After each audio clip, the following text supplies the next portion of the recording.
काही नाही झालेलं. कारण कसं आहे इथं आमचे दैवत म्हणजे PN पाटील साहेब त्यांच्या माध्यमातून इथं बरीच कामं विकास कामं झालेली आहेत. त्यामुळे असं म्हणजे कुठला प्रश्न असा उद्भवलेला नाही की मागच्या जिल्हा परिषदच्या सदस्याला हा मागच्या मागच्या जिल्हा परिषदवाल्यांना आम्ही ओळखत सुद्धा नव्हतो. आमच्या गावाला भेट कधी- सुद्धा नाही कधी त्यांची भेट त्यांची दिली आमच्या गावाला भेट सुद्धा नाही. त्यांच्याकडे आम्ही एक सायकलची मागणी केली, ती सायकल सुद्धा दिली नाही आम्हाला त्यांनी. शिवसेनेची शीट आलेली होती मागल्या वेळी त्यांनी निवडून, पण त्यांनी आमच्या गावाला भेट सुद्धा नाही, काही नाही. साधी सायकल मागलेली आम्ही, तर सायकल सुद्धा दिली नाही तिने आम्हाला. परत हे ऊस तोडणी ऊस वाढ कटिंगचं मशीन मागितलं, तर ते पण कडबा कुट्टीचं मशीन मागितलं, ते पण सुद्धा दिलं नाही त्यांनी. शासकीय योजनेचा शासकीय आम्हाला योजनेचा कुठला आम्हाला काहीच लाभ नाही. मिळालेला नाही. आता उदाहरण द्यायचं झालं तर माझं पोरगा अपंग आहे.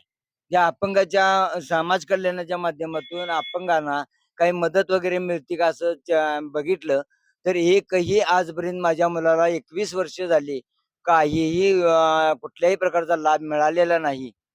ही एक मला खंत वाटते यांची. मागच्या 2 वर्षापूर्वी महाराष्ट्र शासनानं हा. दिव्यांग आणि अपंगासाठी स्वतंत्र मंत्रालय स्थापन केले. हा.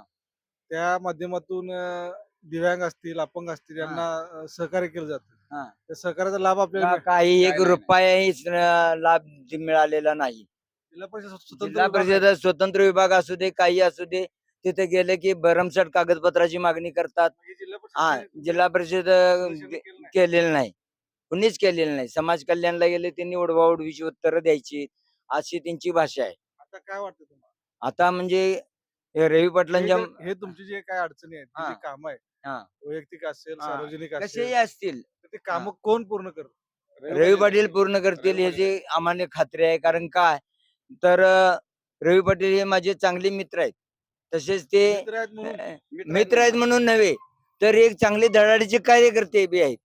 कारण त्यांची धडपड कार्य करण्याची पद्धत ही खरोखर चांगली आहे आणि त्यांना निवडून हे जनतेनं द्यावं अशी मी सगळ्यांना विनंती करतो.